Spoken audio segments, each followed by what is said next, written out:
皆様こんにちは、関田です。今回は実際に使ってよかった約130点のデパコスの中から選ぶ2023年下半期マイベストコスメをご紹介していきます。下半期は特にファンデーションとアイシャドウの新作ラッシュで、どのアイテムもとても優秀で選ぶのにかなり迷いましたが、動画内でご紹介させていただいた後にも実際に使い続けてみてよかったなと感じたアイテムを選びましたので、ぜひチェックしていただけたら嬉しいです。またこちらのチャンネルでは他にも美容雑誌3誌の2023年ベストコスメで1位を獲得したアイテムを実際にメイクしながらご紹介もしておりますので、気になった方はぜひチャンネル登録して動画もチェックしていただけたら嬉しいです。それでは早速始めていきます。それでは早速下地からご紹介していきたいと思います。下地はこちら、シャネルのスキンエンハンサーヌメラ&ドゥシャネルです。シャネルのスキンケアラインから発売されている肌を柔らかく保湿してくれるようなクリームっぽいテクスチャーの化粧下地です。私は皮脂崩れが気になる肌タイプなので、普段はあまりこういったクリームっぽくてしっかりと保湿してくれるタイプの下地は使用しないのですが、ヌメラ&ドゥシャネルはしっかりと保湿もしながらもベタつきも気になりにくいタイプだったので、肌トラブルが気になってうまく下地が塗れないという時に特に活躍してくれたアイテムです。ではこちら側半分に塗ってみたいと思います。こんな感じでみずみずしいスキンケアクリームのように伸び広がってくれるので、肌表面の乾燥が気になる時にも使いやすいです。しっかりと伸ばしていくと内側は柔らかく保湿してくれますが、表面はベタつくことなくとても使い心地がいいです。はい、こちら側半分に塗ってみました。何も塗っていない方の肌と比較をしてもとても自然な仕上がりですが、全体的に滑らかでつるんとしたツヤ肌に整えてくれていますよね。そして近くで見てもこんな感じで柔らかいクリームテクスチャーが肌の毛穴や凹凸を自然にフラットに見せてくれています。温かみを感じるようなピンクベージュ系のカラーもうっすらとついてくれるので、肌に立体感とメリハリを出してくれるところもお気に入りポイントです。はい、シャネルのスキンエンハンサーヌメラ&ドゥシャネル全顔に塗ってみました。それではこの状態で続いてはファンデーション部門です。ファンデーションはこちら、カネボウのコンフォートスキンウェアです。下地お粉不要で、これ1本でベースメイクが完成するファンデーションで、夏場に下地やお粉なしで過ごしても全然崩れが気にならなかったところが特にお気に入りのポイントです。下半期は各ブランドから優秀なファンデーションがたくさん発売されましたよね。個人的には資生堂とスック、そして今回のカネボウのコンフォートスキンウェアでとても迷いましたが、この中でも特にコンフォートスキンウェアは塗りやすさと保湿感、そして皮脂崩れへの強さを両立してくれていたので、しっかりと崩れ対策をしたい私にはとてもいいファンデーションだったなと思いました。こういった皮脂崩れに強いタイプのファンデーションはどうしても肌への密着感が高い分少し塗りにくいと感じるアイテムもありますが、コンフォートスキンウェアのいいところは下地なしで少し肌の揺らぎが気になってファンデーションが塗りにくいと感じる状態の肌でもスルスルと伸び広がってくれるところなので、仕上がりや崩れにくさはもちろん使用感もとてもお気に入りです。ではこちら側半分に塗ってみます。今回はシャネルの下地を塗っている上に重ねていますが、こんな感じで肌の上に綺麗に均一に伸び広がってくれて、一塗りでも赤みや色ムラなどの気になる部分を綺麗にカバーしてくれます。これだけ伸ばしやすいのに皮脂崩れに強いというところがとても嬉しいですよね。はい、こちら側半分に塗ってみました。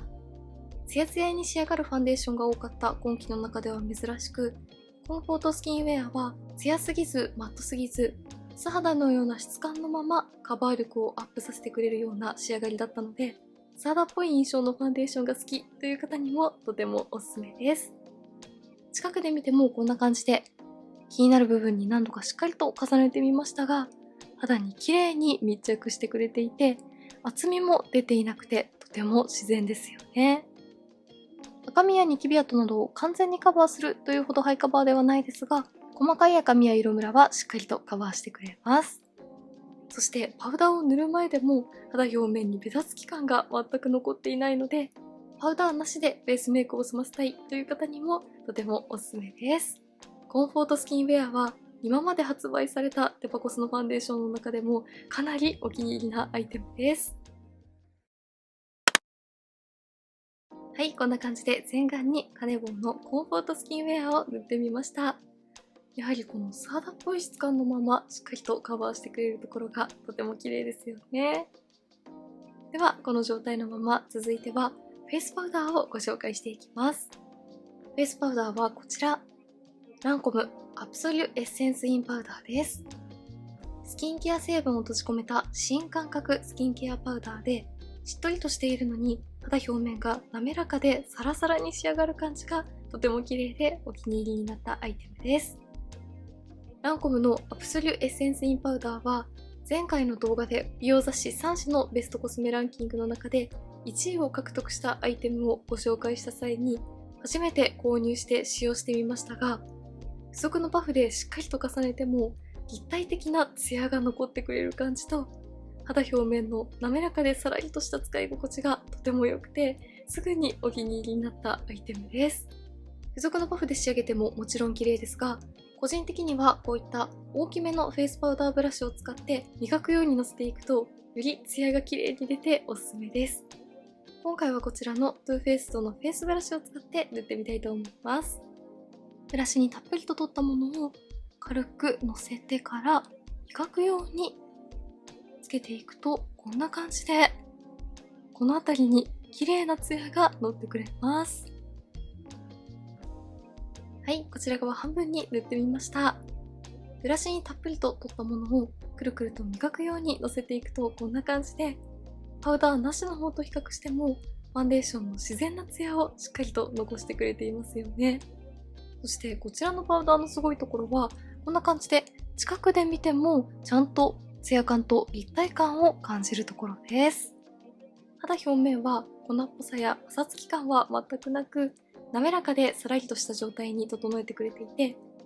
パウダーによる乾燥や粉っぽさが苦手という方にはもちろん、皮脂によるベタつきが気になるという方にも使いやすい、どんな肌タイプの方にも合わせやすいようなスキンケアパウダーなんじゃないかなと思いました。カネボンのコンフォートスキンウェアとの相性も抜群です。はい、こんな感じで全顔にランコムのアブソリュエッセンスインパウダーを塗ってベースメイクを仕上げて、アイブロウ、マスカラ、アイラインまで完成させましたので、続いてはポイントメイクをご紹介していきます。まずはアイシャドウパレットです。こちら、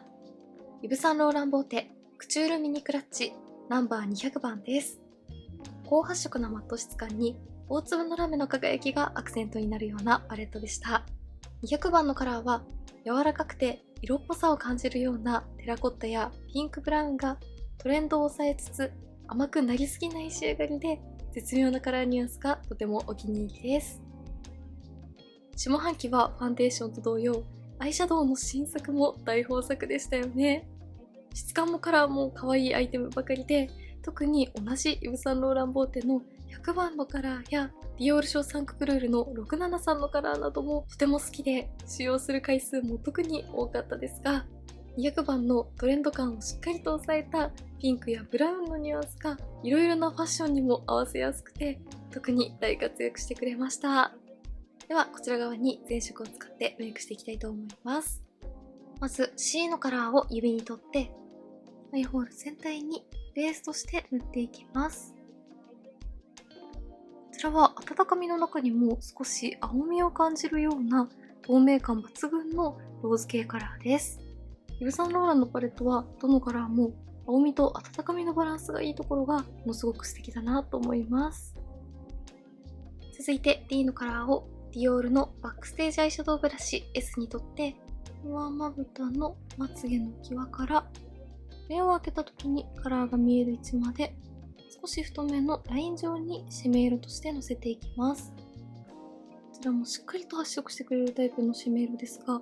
ピンクのニュアンスを感じる柔らかいブラウンがものすごく可愛いです。続いて B のカラーをブラシに取って下まぶた全体にのせていきます。こちらは少し柔らかめのテラコッタ系のカラーに発色します。最後に A のカラーを指に取って、黒目の中心にトントンとラメをのせていきます。200番のこのラメカラーは、このパレットよりもさらに大粒のラメをしっかりと楽しむことができます。はい、こちら側にイヴ・サンローランのクチュールミニクラッチ200番を使ったメイクが完成しました。今回は上まぶたに青みを感じるようなローズピンクをしっかりと発色させてみましたが、目の際に高発色なブラウンを使って目元をしっかりと引き締めてみたので、トレンド感は抑えつつ甘くなりすぎないピンク系メイクに仕上がったかなと思います。グラデーションの最後にアクセントとして重ねたラメカラー以外は、比較的パールによるツヤやラメなどは抑えめな高発色なマットのような印象に仕上がる質感だったので、よりこのラメのきらめきが際立ってとても可愛いなと思います。ではこの状態のまま続いてはリキッドアイシャドウ部門です。リキッドアイシャドウはこちら3のユナイテッドフルイドアイカラー B01 のカラーです。乳液のようなテクスチャーで伸ばしやすいのに、少し時間を置くとまぶたの上に定着してさらりとした質感に変化するところがとても使いやすいなと感じたアイテムです。ユナイテッドフルイドアイカラーはスリー様よりギフティングいただいたアイテムですが、実際に使ってみると伸ばしやすさと密着度の高さを両立してくれていて、リキッドタイプのアイシャドウの中でもかなり使いやすい質感だなと感じました。そしてこちらの B の01のカラーはパールのツヤと大粒のラメがぎっしりと詰まっていて、ツヤめく目元に見せてくれるところがお気に入りポイントです。では反対側に塗ってみたいと思います。ベースにはベージュニュアンスを感じるような柔らかいコッパーカラーが乗ってくれます。一塗りでもこんな感じでしっかりとした大粒のラメのきらめきを楽しめます。こんな感じで軽くトントンと乗せていって、少し時間を置いてからさらに重ねていくと、下に塗ったリキッドアイシャドウがよれたり取れてしまうことがなく、しっかりと深みを出していくこともできます。はい、こちら側には3のユナイテッドフルイドアイカラー B の01を単色で塗ってみました。しっかりと何度か重ねていくとこんな感じでアイシャドウ同士が密着してベースのカラーも楽しむことができるので、単色塗りでも程よく目元に陰影感を出してくれます。同系色のコッパーやシルバー、そしてグリーンなどのホロのような大粒ラメがとても綺麗ですよね。リキッドタイプのアイシャドウは塗りやすいアイテムを選ぶとみずみずしかったり柔らかすぎたりしてアイシャドウを重ねていってもうまく深みが出なかったり、反対に密着力が高くてしっかりと発色するアイテムを選ぶとまぶたの上ですぐ固まってしまって塗りにくいと感じる場合もあるので、この塗りやすさと重ねていくことで発色を楽しめるような質感、どちらも両立しているのがとても優秀だなと思いました。はい、今回はイヴ・サンローランのクチュールミニクラッチ200番で揃えてみました。それでは続いてチーク部門です。チークはこちら、シャネルのルスール・デキノックス798ベージュロゼーモーブです。とにかく粉質がとても良くて、内側からじゅわっと滲んだような絶妙なツヤ感とふんわり感を演出してくれます。こちらは今年の秋コレクションとして数量限定で登場したアイテムですが、下半期の中でも特にお気に入りアイテムだったのと、現時点でもシャネルの公式オンラインブティックでカートに入りましたのでご紹介させていただきます。チークブラシにとって軽くふわっとのせていくとこんな感じで、パールやラメなどはあまり感じないふんわりとしていて軽い粉質ですが、磨くようにのせていくと綺麗なツヤが出てくれます。はい、両方の方に塗ってみました。顔を動かすとツヤと立体感がものすごく綺麗ですよね。ただこんな感じで近くで見てもパールやラメが目立つという感じではなく、パウダーの質感で自然にツヤを作ってくれているようなイメージなので、ツヤタイプのチークを使いたいけれど毛穴目立ちが気になるという方にも安心して使っていただきやすいと思います。ラメ系のアイシャドウを際立たせたいからハイライトはなしでメイクしたいけれど、肌にツヤ感は欲しいという時にも活躍してくれます。マスクなしで外出をする際には必ずこちらのチークを使っていたくらい、とてもお気に入りのアイテムです。数量限定ではなく定番化してほしいなと思っています。それでは続いて口紅部門です。こちらシャネルのルージュココブルーム150イーズドゥシャネルのカラーです。白っぽくなりすぎずに、でもブラウンにも寄りすぎない絶妙なオレンジベージュカラーがとても可愛いリップです。トレンド感も抑えつつ上品な色出しが多いシャネルのリップカラーですが、こちらの150もとても使いやすいベージュニュアンスカラーで、初めてつけた時からすぐにお気に入りになったアイテムです。ルージュココブルームはプランプ効果があるので、唇を自然にぷっくりと見せてくれるところもとても綺麗です。